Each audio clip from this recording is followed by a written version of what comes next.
আমাদের এই রাজ্যে খুব শীঘ্রই শুরু হতে চলেছে ভোটার কার্ড ভেরিফিকেশান।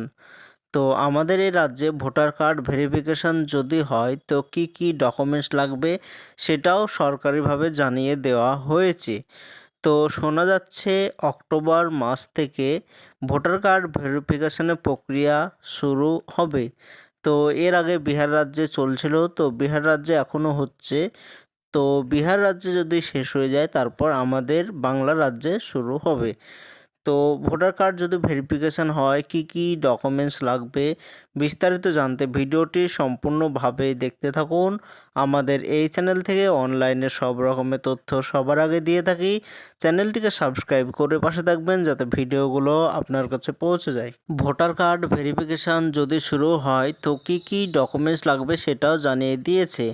তো এখানে দেখতে পাচ্ছেন 11টি ডকুমেন্টস প্রয়োজন। তো একটি ভারতীয় নাগরিক হিসেবে প্রমাণ করতে হলে 11টি ডকুমেন্টসের প্রয়োজন হবে, এটাই জানিয়ে দিয়েছে। তো এখানে প্রত্যেকটি কি কি ডকুমেন্টস লাগবে সেটা এখানে লেখা আছে।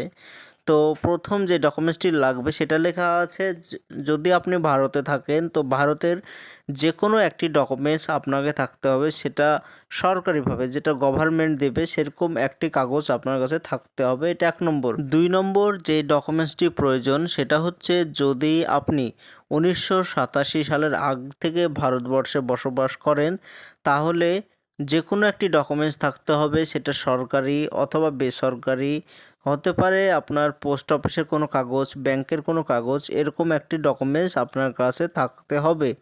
3 নম্বর যে ডকুমেন্টসটি আছে সেটা হচ্ছে জন্ম সার্টিফিকেট। আপনি জন্ম সার্টিফিকেট দেখাতে পারেন, এটাও নাগরিক প্রমাণ হিসাবে খুব দরকার হতে পারে। তো 4 নম্বর যেটা লেখা আছে পাসপোর্ট, যদি আপনার কাছে পাসপোর্ট থাকে সেটাও নাগরিক প্রমাণ হিসাবে দেখাতে পারেন। তো 5 নম্বরে যেটা লেখা আছে কোয়ালিফিকেশান সার্টিফিকেট, মানে শিক্ষাগত যোগ্যতা, আপনি যতদূর পর্যন্ত পড়াশোনা করেছেন সে সার্টিফিকেট আপনি দেখাতে পারেন। যদি 8 পাস হয়ে থাকেন সে মার্কশিট অথবা সার্টিফিকেট দেখাতে পারেন।